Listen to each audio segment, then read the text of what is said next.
Game 1 in the Sunday show match about to start. Let's go ahead and get into it. It's going to be on bel'shir Beach for this first PVZ.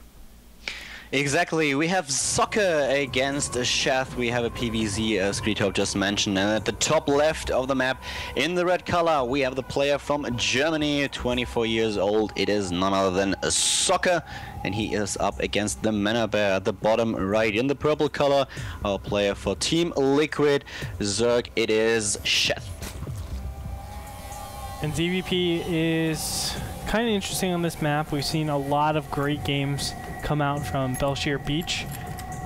In general, I would say Zerg like this map because of the counterattacking options, but it's an interesting dynamic as soon as Protoss is actually able to form that ball that we've seen a lot of times, which is, you know, Colossus, High Templars, lots of Stalkers, Immortals, Zealots, Sentries, everything possible, Mothership.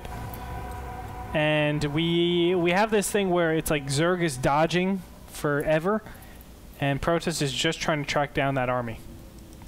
Yeah, we have Sheth now with, well, he's probably going to go for just some kind of gasless expand once again. And wow, he's actually building the extractor. That's a little bit unusual. I would have expected him to get just the spawning pool, get the hatch after the spawning pool without gas, just taking it a little bit easy. But he's getting a gas, and that's already been scouted by Socke.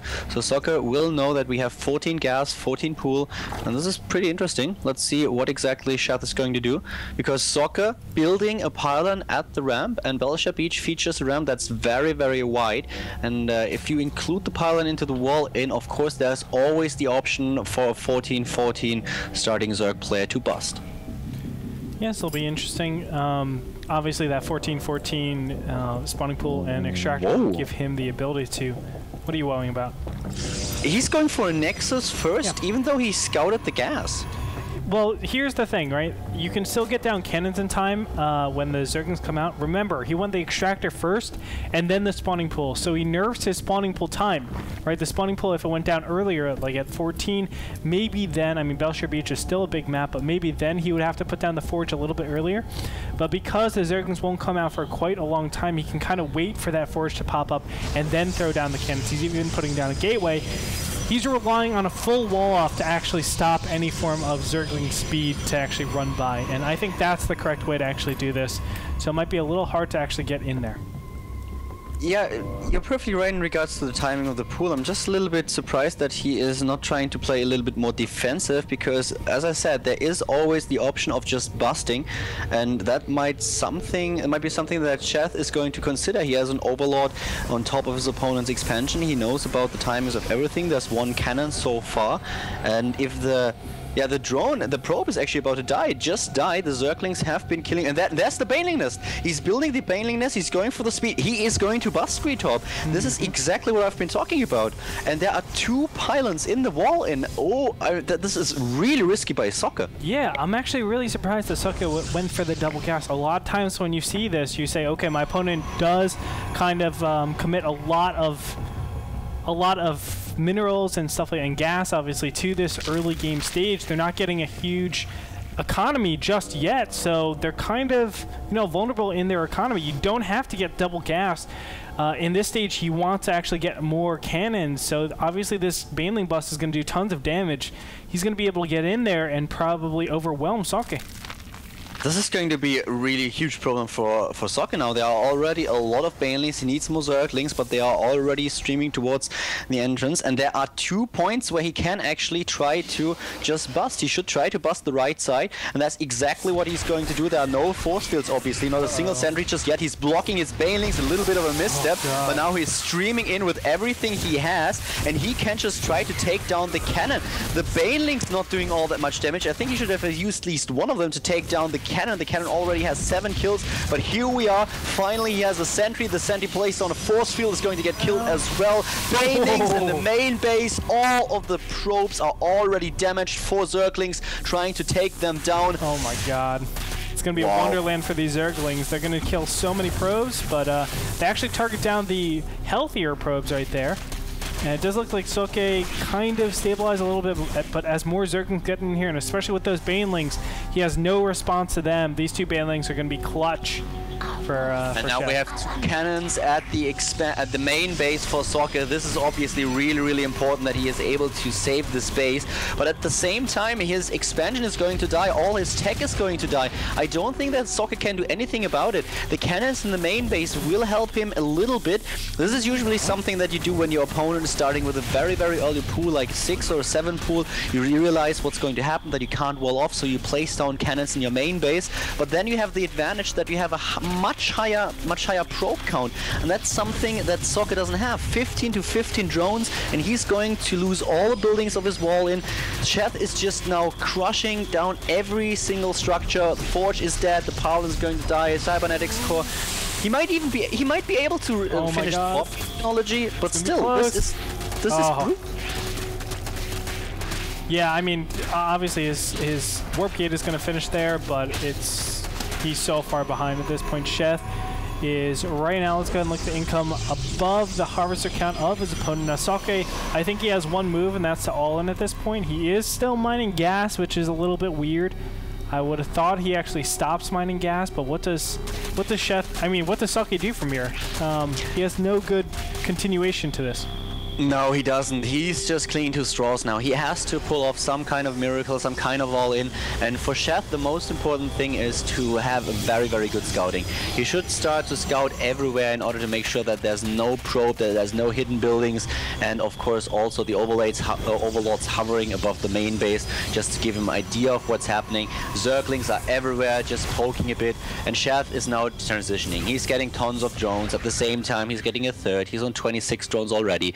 And he can just make sure that he has not only the economy, but also all the lava and the 3 bases that he needs in order to deal with any kind of Socke pressure that Socke applies now.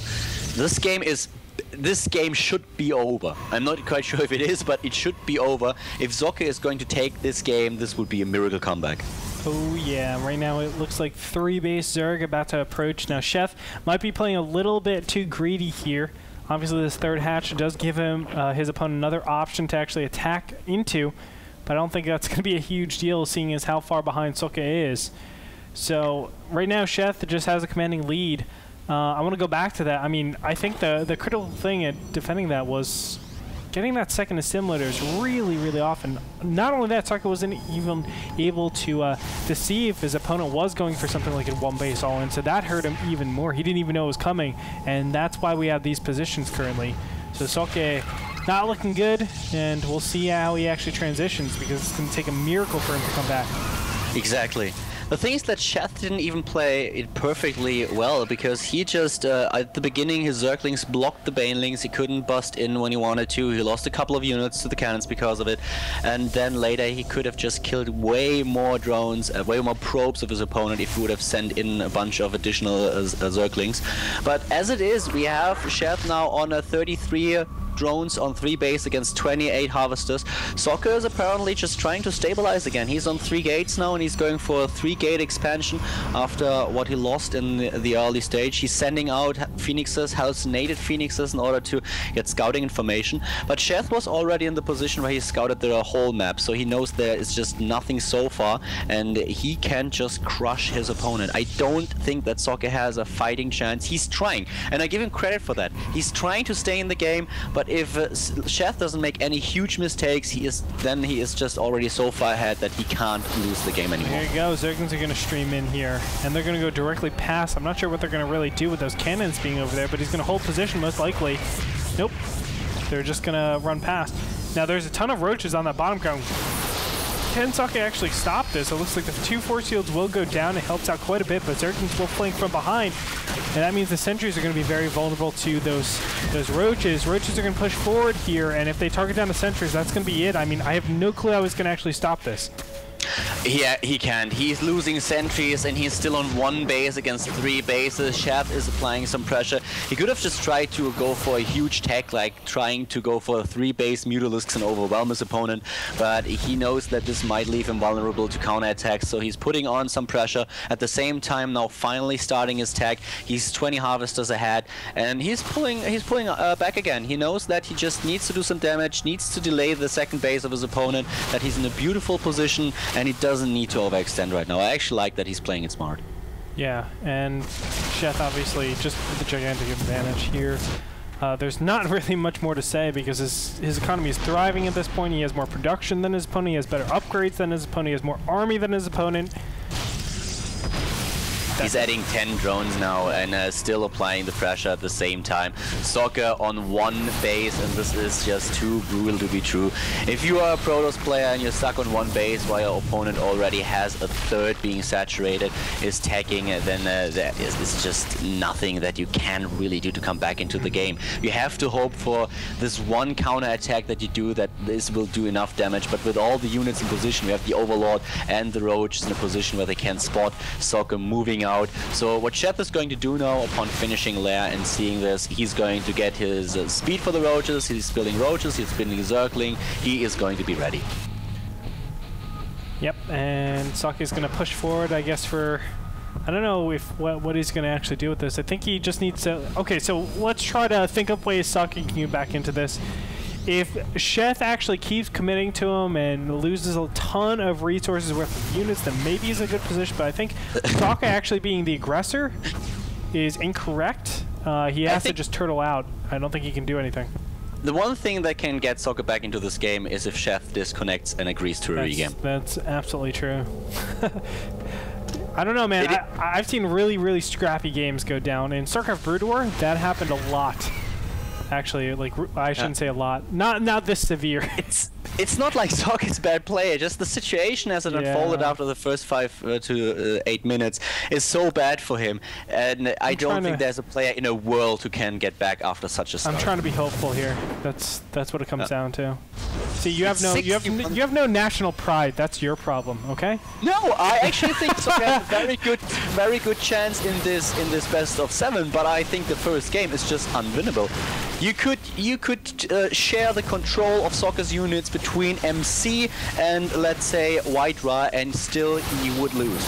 Yeah, I have to agree, and you can see this is going to help much with this comeback, but Socke will lose everything here. GG gets called out.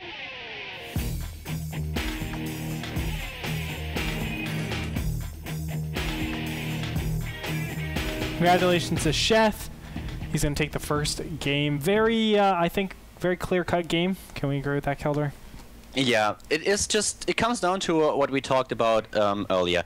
If you go for this build where you wall off at the front, you're always a little bit vulnerable to bursts because you will start to use at least one pylon in the wall in. Socke then started to, with a hatch, the Nexus first at that. He lost his scout, and from that point on, when he realized his opponent was mining gas, was not going for a very fast expansion, he should have at least have suspected that there might be the chance of Sheth going for a Baneling Burst, and at this point he should have had enough resources to just make sure he has a second line of buildings behind his pylons. He didn't do that, so the bust hit him really, really hard. He was able to secure the main base, but everything else that he built up to this point at the natural, at the wall in, died. And this put Socke in a position where he just could not get back into the game unless Sheth would have made some major mistake. And the player from Team Liquid, he didn't do any mistakes at all, so Socke just didn't stand a chance and has now to rely on the next matches to come back into the series.